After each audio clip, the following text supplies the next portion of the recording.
Cái đầu này nó hơi bị không? Cái chặn chút nữa hả? Hai chặn chút nữa không?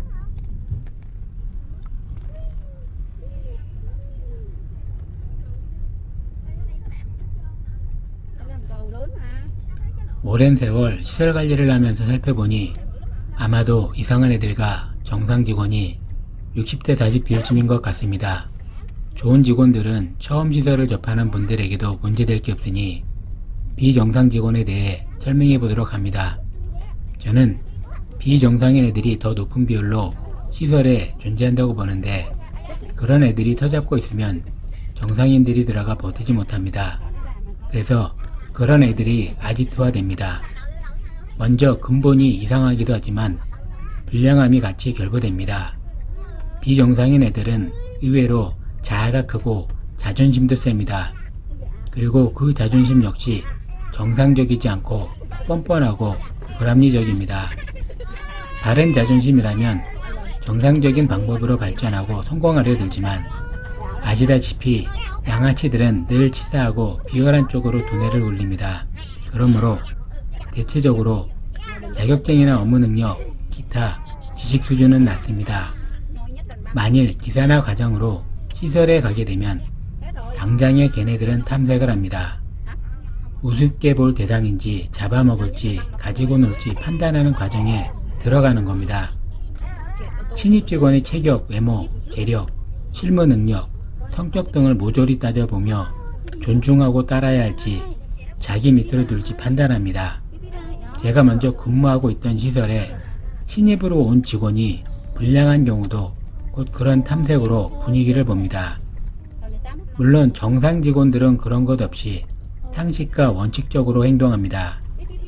불량 직원들이 비중이 높기에 처음부터 지위를 가지고 들어가야 합니다. 과장으로 가도 대놓고 덤비는 반에 걔들 밑으로 입사했다면 끔찍하지 않습니까? 그러므로 자격이 중요하고 가능한 대로 과장이나 대류를 가야 합니다. 6년간 고생하고 돈도 못 번 직장에서 가장 큰 실수가 처음에 과장 구인한 걸 기사로 들어가 나중에 어찌 되겠지 한 겁니다.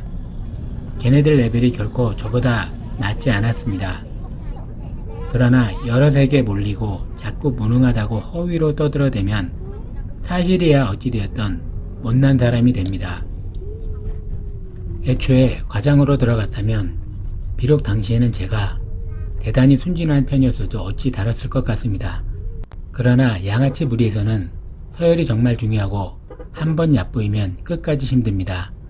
오랫동안 많은 직원들을 본 경험으로는 참으로 이상한 애들이 많다는 점입니다. 예를 들어 제게 베트남 결혼을 소개해달라는 직원이 5명 정도 있었습니다. 그런데 애들이 생각 자체가 뚜렷하지 않습니다. 자격증이든 결혼이든 쉽게 생각하고 말 쉽게 던지면 끝나는 게 아니라 장기적이고 현실적 계획을 세워야 하잖아요. 정신상태가 이랬다가 저랬다가 왔다 갔다 합니다.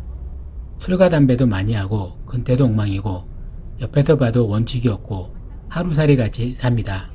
심하게 말하면 말하고 걸어다니는 바퀴벌레 아닌가 할 정도로요. 아무 재산도 없으면서 2,500만원 넘는 차를 전액 할부로 사질 않나. 간단히 시내에 나가 술 마셨으면 이 차라도 부근에서 끝내면 좋을 텐데 경기 북부에서 강남에 설치까지 새벽에 셋이서 택시 타고 간 후에 270만원 나온 술값을 서로 안 내겠다고 다퉜더라고요.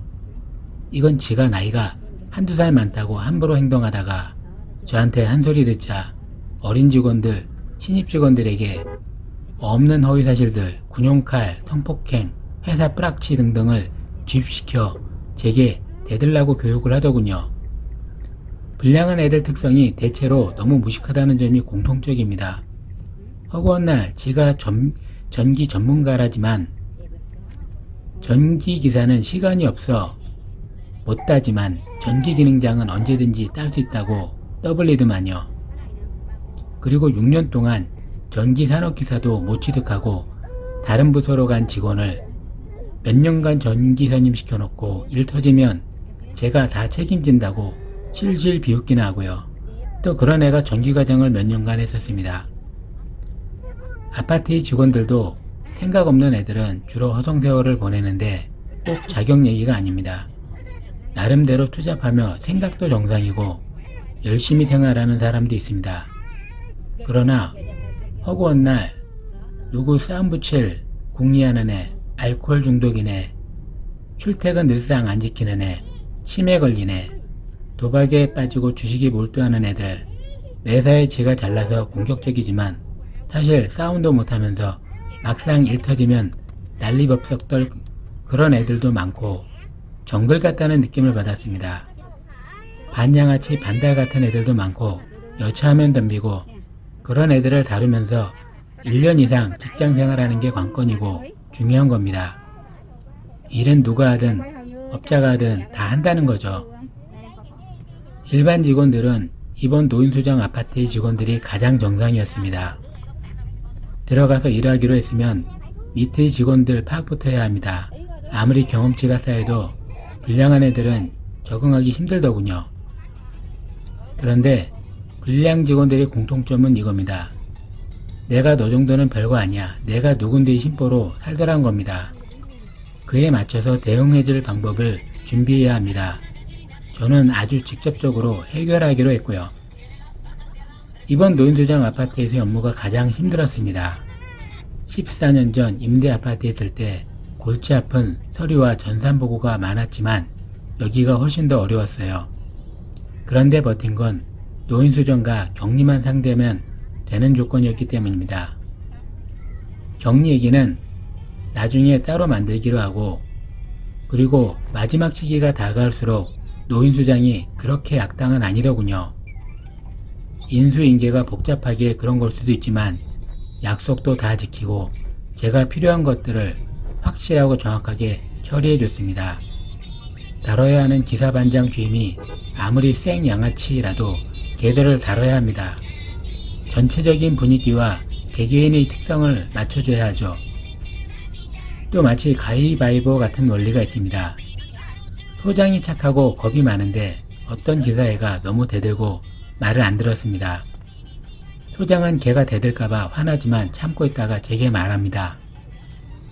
걔는 저보다 나이가 많다고 그런 요소가 있었으나 그 상황에서는 소장과 과장에게 덤비는 거고 어떤 이유에서든 동대표들은 제 편을 들 수가 없었습니다. 소장은 걔한테 심할서 받거나 야단치려면 저를 대동했고요. 걔는 주변 패거리가 있고 동 회장이 선배관계였지만 결국 쫓겨날 수밖에 없었습니다. 일단 혼자 덤비는 양아치를 본 적이 없습니다. 일시적으로 지가 자신 있는 경우는 그럴 수 있으나 불리하다 싶으면 늘 바로 뭉쳐서 보복을 합니다.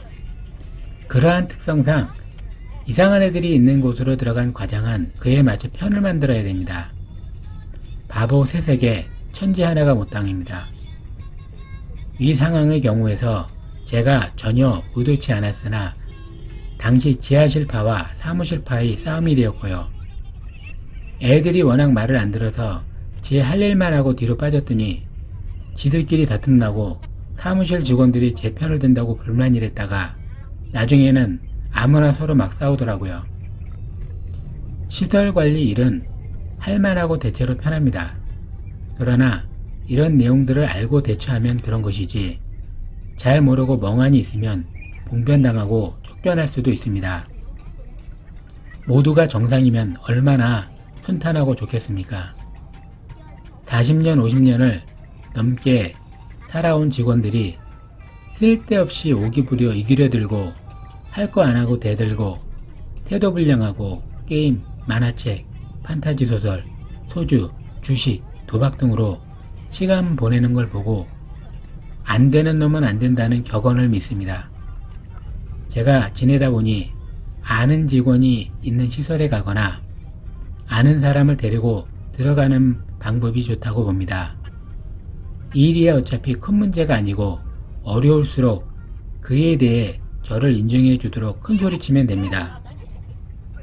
전에 그 전기 전문가라는 애한테 제가 배운 건 떠벌리는 것과 제가 전기 전문가처럼 보이게 만드는 방법, 적당한 선에서 잘난 척하여 인정받는 법입니다.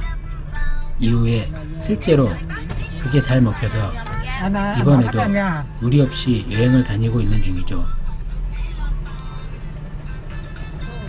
Như khăn là bỏ đại này được xuống hả? Được, để đại đi cưng, để đại đi.